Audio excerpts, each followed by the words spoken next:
Okay, today we continue on next subtopic for chapter 1 electrical engineering for week 2. Okay, the lesson outcome at the end of this topic, you must be able to describe, interpret and also illustrate electricity transmission and distribution from generating power plant, and then explain the substation, the function of substation and also its component.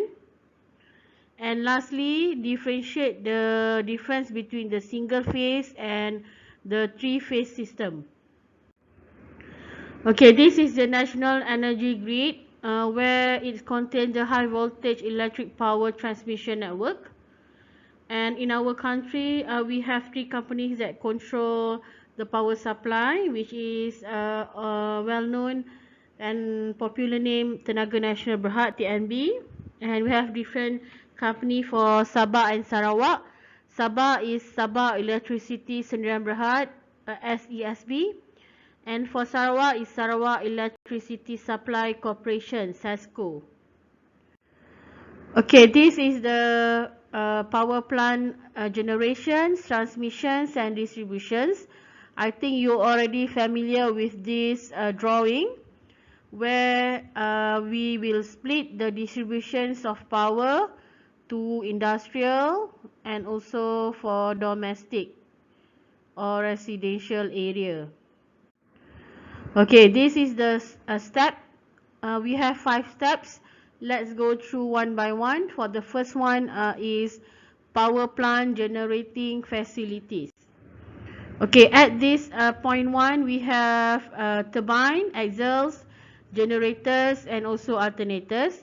At this step process, the power will produce around 11 to 25 kilovolt. So the power here we are using AC. What is AC? Is alternating current. We have two types of current, which is AC, alternating current. Another one is DC. Okay, we are using alternating current sebab dia boleh pergi ke banyak arah dan dia boleh patah balik. Okay, we don't use DC. DC is direct current. Direct current basically on the battery AA that we use for our torchlight. Okay, that one is direct current, very low power. And then we move to process number 2, primary transmission. Okay, at the primary transmission we have two parts, which is the cable, the long cable, and then we have the transmission tower, or we call it as pylon. So at this stage, a set of transformer will produce bulk transmission that approximately 11 to 25 kilovolt power to the high voltage 500 kilovolt. Okay, so this one we have step up transformer, increase the power. And then how about the cable? Cable must consist a high voltage. Instead of hanging the cable to the pylon, we also sometimes build the cable underground. And a few characteristics of the cable must be highly durable material. Basically we are using copper and aluminium. And this cable must provide less resistance flowing of current for long distance, and it must be light in weight because we need to hang the cable to the pylon.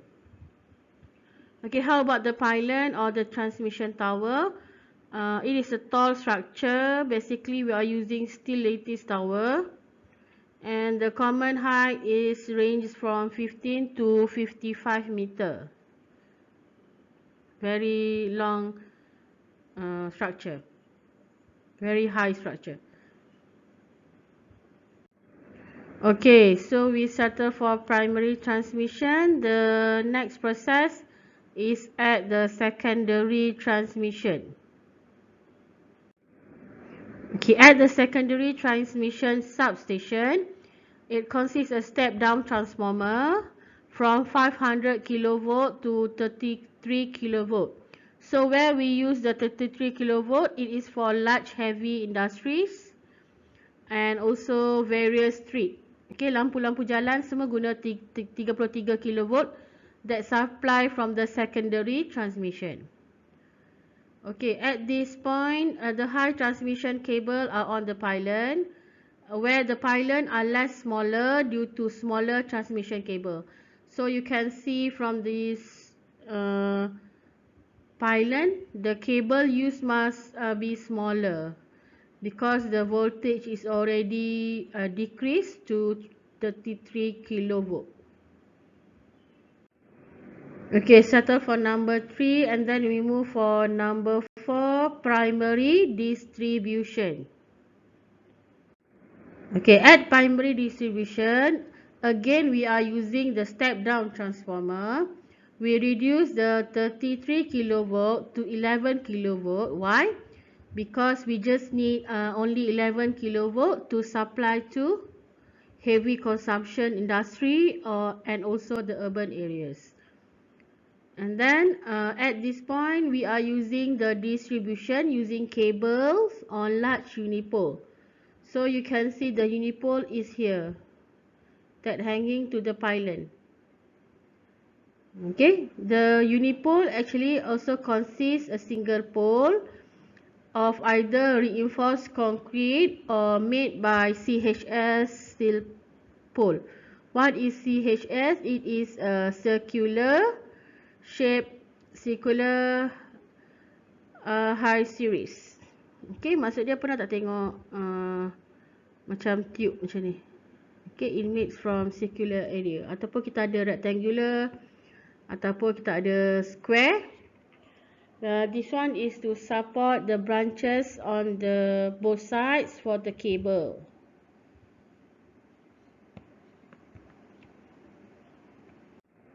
Okay, then we move for last point, which is the secondary distribution. Okay, at the secondary distribution, again we going to step down the power from 11 kilovolt to only 415 to 240 volt. This power is supplied to housing area, village or town. Okay, same again. So for distribution, we are using unipole. This is the picture of unipole. So you can see at the unipole also we have small and short cables. Okay, shorter and smaller poles. And it's commonly built underground. Okay. And then this is the substation that we have mentioned earlier. We have 3 substations tadi. So we have transmission, and then we go for distribution, or another one is interconnection. Okay, what is the actually function of the substation? So basically pernah kan tengok this substation dekat housing area pun selalu ada. Okay, so the function is to change the voltage from one level to another level, so it can be step up or step down using the transformer. And then this substation able to saving the energy using the during the transmission. And then it also able to measure the electric power qualities flowing in the circuit. So when electrical engineer want to determine or to maintain the qualities, they can check in the substation. And the third one is to eliminate lightning and other electrical surge from the system. So it can reduce lita pintas ataupun lightning. Okay, terlebih elektrik yang terlebih pun dia boleh cut off at the substation. Okay, last function is to connect electric generation plants to the facilities for switching. Okay, this one is for switching ni macam tadilah. We need to lower to 450 to supply to housing area, and from 33 we supply for heavy duties. Okay, that is called switching and connection of electric generation plant. Okay, this is a component in substation. We have transformer, I think you already learned the transformer in your schools for science. The function is to convert electrical energy at one AC voltage to another AC voltage. So AC is alternative current. So let's go through the video for transformer. Let's talk about transformers. Not the machines that transform from cars to combat robots you see in the movies, but the kind you see at the top of utility poles or on the ground in your neighborhood. Transformers are used to step electric voltage up or down before it makes its way to its final destination. Why does this need to happen? Original power distribution voltage can range from 7,200 to 24,900 volts, depending on your electric utility provider's practice, the distance to the furthest member, and the amount of load served. That's much too high a voltage for safe home or business use. Transmission lines connect the power to substations brimming with transformers and control equipment. This is the first place where they transform the voltage to safer, more manageable levels for the distribution system.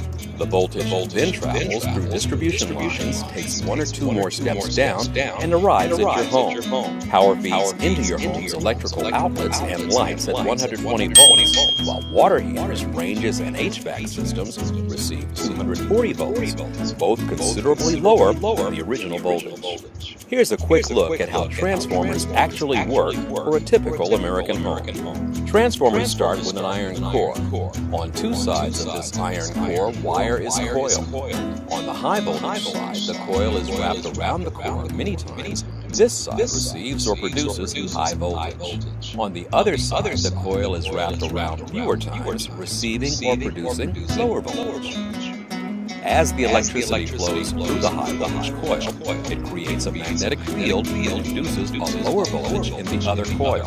That's how the magic of transformation takes place. Transformers are everywhere in our daily lives, not just on your utility provider's lines. Take your cell phone charger, for example. Many of these small cousins of utility transformers perform a similar function. Charging your cell phone with 120 volts will fry it instantly, so the charger converts the voltage to a more tolerable 5 volts or so. The use of electricity touches nearly every aspect of our modern lives, and we have transformers to thank for bringing it safely into our homes.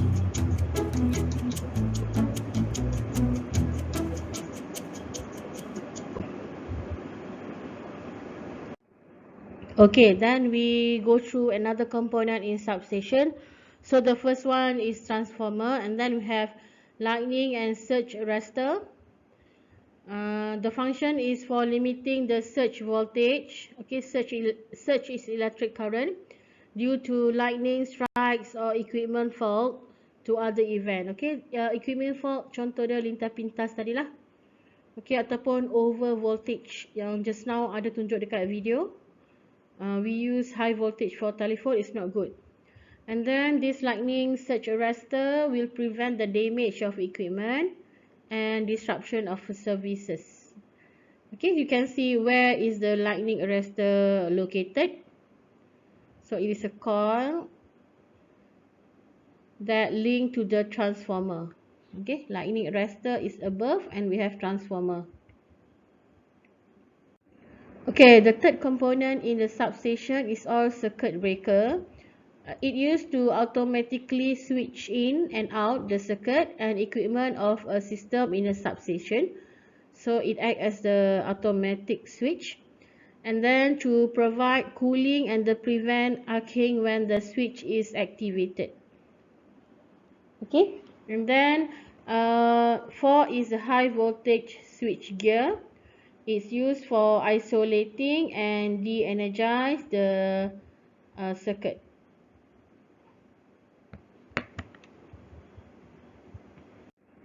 Okay, then what is the problems or common problems occur during the power plant transmission and distribution? First, we have the voltage drop, the reduction in voltage of an electric circuit, and it's normally occur when the current is passed through the wire, because inside the wire we have the resistance, so that's why the voltage is dropping. And then the greater the resistance of the circuit, the higher the voltage drop. Okay, and then for problems of short circuit, it means an abnormal low resistance connection between the two nodes of an electrical circuit. Okay, this is due to an excessive electric current, which is overcurrent, limited only by resistance of the rest of the network. Okay, maksud dia kat sini bila low resistance, current akan lebih. So it can cause overcurrent. Dia punya problems lead to damage of the circuits, overheating, explosion and also fire. Okay, let's move to the single phase and the three phase system. It can be imagined on our daily life like the highway. So for single phase system, it is a single lane highway providing limited wattage to run in a parallel. The typical voltage is 7.5 kilowatt, and this limit the number of appliance that can run in parallel. Maksudnya contoh, perasan tak kalau musim-musim raya semua buka kan aircon on, kat rumah ada 3 aircon, tiga aircon on, and then we use the iron to iron our clothes. So bila banyak sangat electrical appliance use, so tak cukup lah, it limited. Sometimes kita boleh jadi blackout because of overused appliance. Okay, so nowadays in a building of houses, we are using three-phase system. Okay, it is like a multi-lane highway. It allows extremely high wattage to be used serentak, and it's running multiple appliance in parallel. Maksudnya dalam masa serentak boleh guna banyak-banyak electrical appliance with no problems. Okay, another difference of the single phase and three phase about the power generations consists of one live wire and one neutral wire, but for three phase is 3 live wires and 1 neutral wire. Okay, for sine wave, you can see from the picture, for three phase kita ada 3 coil. Okay, so we have phase A, phase B, phase C. That's why we can use many electrical appliance. Okay, the advantage of the single phase is the low voltage is less dangerous to the consumers, and of course the installation must be cheaper. Compared to the three phase, it's more compact, less costly, cost less maintenance. Okay, we don't need frequent maintenance because it's already good for using various electrical appliance, sebab semakin bertambah ahli keluarga, semakin banyak usage of electric kan. So if you are using single phase, kita nak kena pula upgrade. If we already use three phase system, we just can use for a long period of time. And for three phase, kita ada 2 voltage, 415 and 240. These both voltage commonly used and suitable for residential area. Okay, for disadvantage, single phase only able to supply limited power, already mentioned. Okay, bigger diameter wire needed for high power equipment because we need lower resistance, and that is unable to supply for long distance. For the three phase, the installation of three phase supply is more costly, mahal, and the connections of loads must be balanced in all phase. Okay, that is the disadvantage because we need to make sure the loads is balanced for phase A, phase B and phase C. If not, kita akan jadi membazir current because it's not stable. Okay, so this is about unbalance and balance of the three phase. If you are not properly connected, the system will be unbalanced, so it causes waste of power. Okay, because the generator have to produce according to high phase demand. So this is how the balance look like. So we have 10 ampere, For R, 10 ampere for Y, and 10 ampere for B. Okay, the conclusions, power generations and distribution is of critical importance, you should know. And all elements must come together to provide consumer with enough electric power. Okay. If you have any question, you can ask me personally, or you can ask now. Thank you.